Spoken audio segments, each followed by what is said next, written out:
Hello everyone, welcome back with me. My name is Camelia. I am from English Literature, University of Technocrat Indonesia. So I will explain to you about course Introduction to General Linguistics in Language of Indonesia. The first I will show you about the meeting one. Pengantar umum ilmu bahasa. Bahasa adalah murni dari manusia dan tidak naluriah. Metode berkomunikasi adalah ide-ide emosi dan keinginan dari simbol yang direproduksi secara sukarela. Bahasa dari alam. Rancangan fitur dari bahasa, karakteristik klasik dari bahasa manusia yang bisa membedakan apa saja sistem bahasa manusia dari apapun bahasa non-manusia. Yang pertama yaitu sistematis. Satu karakter bahasa adalah sistematik. Kapan kita pikirkan bahasa adalah terbuat dari suara, kita segera cari tahu itu hanya pasti suara terjadi di satu bahasa dan ini terjadi tertentu reguler. Kesembarangan. In fitur dulu pertama diusulkan oleh Saussure, itu formulir tanda linguistik beruang tidak alam atau logis atau hakiki. Hubungan untuk mereka berarti berbeda terdengar adalah bekas untuk lihat objek yang sama di berbeda bahasa. Dualitas. Bahasa adalah terorganisir untuk level atau lapisan serentak. Itu sistem dari unit yang berbeda dari subsistem dari suara yang mana memiliki tidak berarti. Pemindahan. Manfaat pemindahan manusia makhluk adalah memberi kami itu kekuasaan untuk menangani generalisasi dan abstraksi. Bahasa fungsi yaitu satu informatif, kedua interpersonal, yang ketiga performatif, yang keempat emosi, yang kelima poetik komunikatif, yang keenam rekreasi, yang ketujuh metalingual. Kemudian informatif. Bahasa digunakan untuk menyampaikan pesan, itu adalah untuk menginformasikan seseorang dari beberapa informasi. Deklaratif. Deklaratif kalimat adalah diperkerjakan untuk menyadari itu fungsi. Interpersonal. Di itu kerangka dari fungsional tata bahasa itu prihatin dengan interaksi antara itu pengalamat dan penerima. Itu ceramah situasi dan sikap pengalamat terhadap apa dia berbicara atau menulis tentang sesuatu. Kemudian promotif fungsi. Ini konsep berasal dari studi filosofis. Bahasa dipersembahkan oleh Austin dan Searle. Teori siapa sekarang formulir itu tulang belakang pragmatis. Untuk contoh, saya sekarang menyatakan pertemuan tersebut saya bertaruh kamu 2 pound akan hujan besok. Selanjutnya, poetik fungsi. Ini mengacu untuk sosial interaksi dari bahasa. Kecil sepertinya tidak ada artinya tema untuk mempertahankan sebuah nyaman hubungan antar orang tanpa melibatkan apa saja yang kandungan. Kesehatan dan cuaca. Emosi fungsi. Untuk perubahan emosional, status dari penonton untuk melawan someone atau sesuatu, bersumpah kata-kata, caci maki, tidak disengaja, reaksi verbal untuk cantik atau seni pemandangan. Kemudian rekreasi fungsi. Untuk gunakan bahasa, untuk itu bagian kegembiraan menggunakan itu seperti sebagai bayi ocehan, pelantun nyanyian, listen duel, puisi penulisan. Metalingual fungsi. Bahasa bisa menjadi bekas untuk berbicara tentang diri. Metalanguage, jenis tanda linguistik atau istilah untuk itu analisis dan deskripsi khusus studi, misalnya menyetujui, resmi, non-teknis, kuno. Selanjutnya saya akan menjelaskan tentang meeting yang kedua. 1. History of English Language. Pengaruh awal. Penjajahan Jerman menyebut orang asli Celtic Wales atau orang asing. Dari mana nama Wales berasal? Bahasa Celtic disebut penjajah Saxon terlepas dari suku mereka dan praktik ini diikuti oleh para penulis Latin mula-mula. Referensi ke nama negara sebagai England atau Land of the English. Dari mana asalnya Inggris tidak muncul 1000 Kristal 7. Nomor 2, kronik Anglo-Saxon. Meskipun sebagian besar kronik Anglo-Eropa dari era muncul dalam bahasa Latin atau Prancis, ini ditulis dalam bahasa Inggris kuno. Manuskrip ini terdiri dari beberapa kronik. Kronik mencakup periode dari sekitar kelahiran Kristus sampai abad ke-12. Ketiga, tampilan baru untuk bahasa Inggris kuno. Ahli-ahli Taurat menambahkan huruf untuk membuat kata-kata terlihat lebih seperti bahasa Latin atau Prancis. Bahasa ini dianggap lebih dikembangkan daripada bahasa Inggris. Yang keempat, bilingualisme Inggris. Bahasa Prancis memegang tempatnya sebagai bahasa pemerintahan, hukum, sastra, dan bersama dengan bahasa Latin di gereja. Bahasa Inggris tetap menjadi bahasa staf rumah tangga dan yang lainnya disebut orang awam. Terkadang perusahaan kelas atas belajar bahasa Inggris untuk berbicara dengan pelayan mereka. Yang kelima, Inggris Pertengahan. Periode yang kami sebut bahasa Inggris Pertengahan berjalan dari awal abad ke-12 sampai pertengahan 15. Yang keenam, kamus. Buku tata bahasa muncul merekam dan meresapkan bahasa menggunakan kamus. A Dictionary of English Language karya Samuel Johnson. Diterbitkan pada tahun 1755, penggunaan bahasa Inggris standar lebih lanjut. Kamus bahasa Inggris pertama kali adalah 1604. Yang ketujuh, sastra Inggris pertengahan. Sir Gawain dan Ksatria Hijau, sebuah cerita dari legenda Arthurian, ditulis dalam bahasa Inggris tetapi menunjukkan pengaruh sopan santun tradisi Prancis akhir abad ke-14. The Canterbury Tales ditulis oleh Geoffrey Chaucer sekitar 1345 sampai 1400.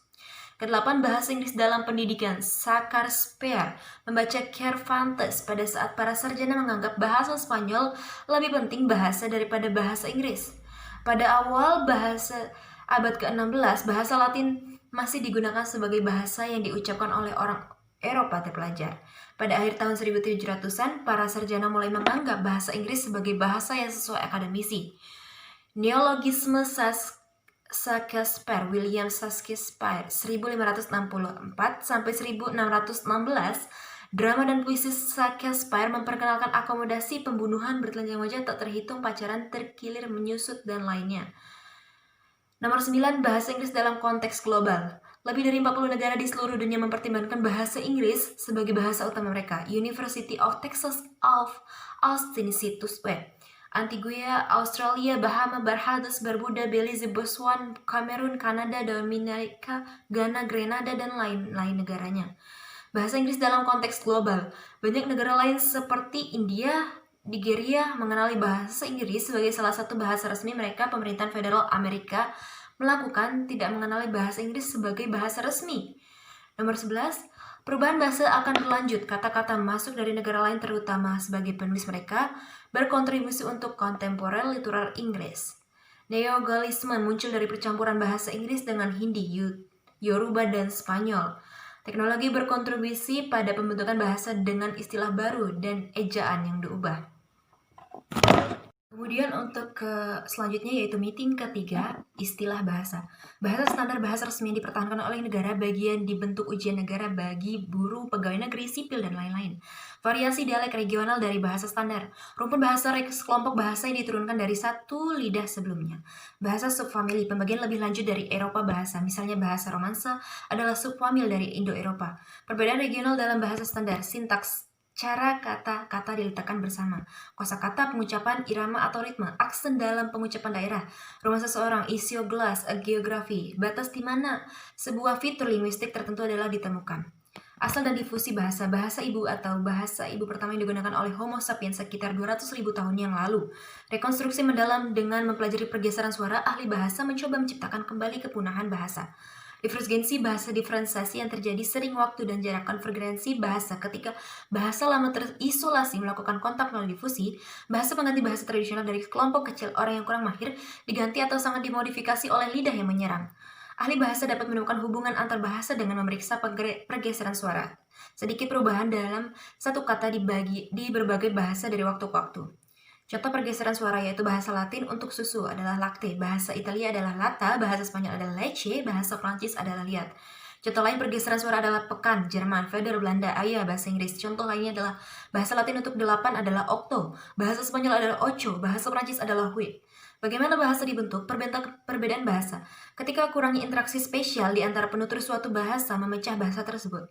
Dialek dan kemudian bahasa baru, konvergensi bahasa ketika orang-orang dengan bahasa yang berbeda memiliki interaksi spesial yang runtuh menjadi satu. Mutually intelligibility, artinya dua orang yang dapat saling memahami saat berbicara masalah tidak dapat mengukur kejelasan timbal balik.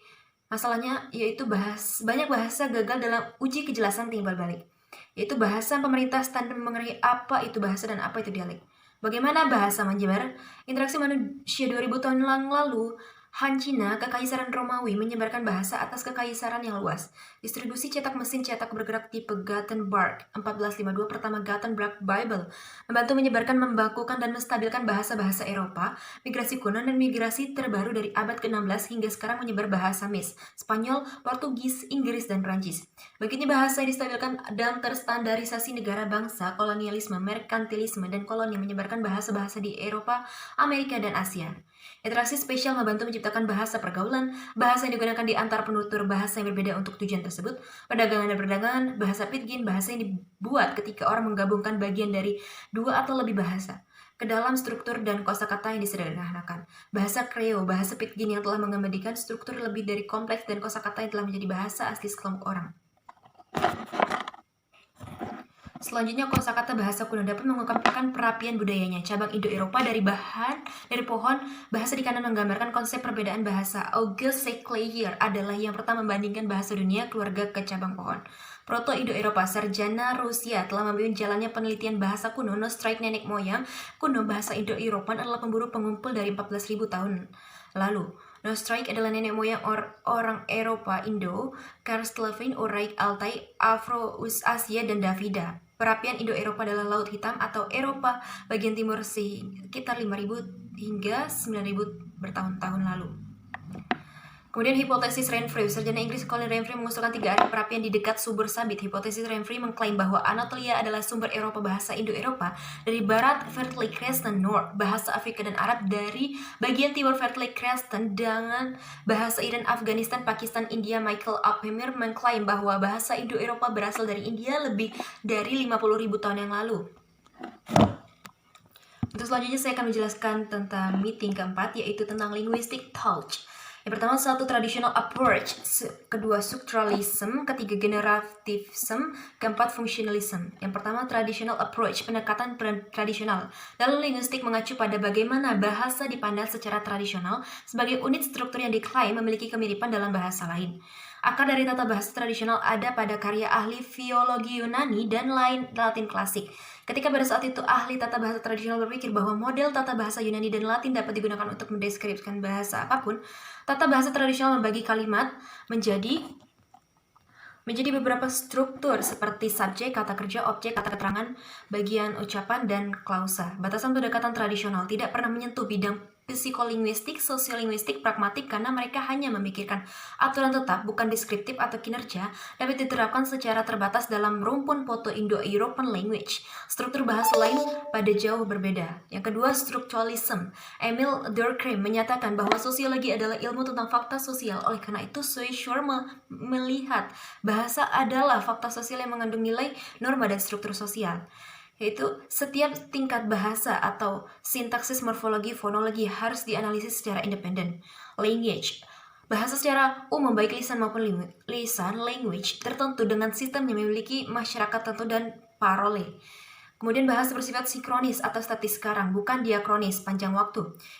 Selanjutnya semiotik, tanda terdiri dari petanda dan penanda. Bahasa bersifat preskriptif, yaitu apa yang seharusnya, vs deskriptif, apa yang sebenarnya. Kemudian hubungan bahasa bersifat pradiagmatik atau hubungan vertikal, dan signematik, hubungan horizontal. Nomor 3, yaitu generativism. Karya Noam Avram Chomsky lahir tahun 1928 menjadi dasar bagi pendekatan generativism untuk linguistik. Karakteristik teori Chomsky, mentalisme bahasa adalah fenomenal mental, bukan relasi terhadap rangsangan eksternal. Itu untuk merumuskan pikiran, bukan mengkomunikasikannya. Deduksionisme menerapkan penalaran deduktif dari prinsip umum ke kesimpulan khusus. Kesaksian, tujuan dari bahasa adalah untuk merumuskan deskripsi eksplisit tentang kompetensi linguistik manusia yang tersirat. Universalisme, semua bahasa didasarkan pada seperangkat prinsip universal yang sama. Nativisme, kompetensi linguistik adalah bawaan atau diturunkan secara genetik, jadi bahasa diperoleh bukan dipelajari. Yaitu selanjutnya transformationalisme, struktur linguistik tertentu dapat diturunkan dari struktur yang lain. Lebih mendasar, ada 2 tingkat representasi, struktur dalam dan struktur permukaan. Itu yang keempat, fungsionalisme. Fungsionalisme berfokus pada bagaimana bahasa Indonesia dalam kehidupan sehari-hari atau pentingnya konteks sosial atau kinerja. Menekankan pentingnya konteks sosial, penggunaan dan fungsi komunikatif dari tata bahasa, fonologi, ortografi, dan lainnya dari satu bahasa. Fungsionalis mengizinkan pengecualian sehingga cakupan empiris mereka lebih luas. Berikutlah merupakan rangkuman dari meeting 1 sampai meeting 4. Apabila ada kesalahan, mohon maaf. Dan saya ucapkan terima kasih. Goodbye.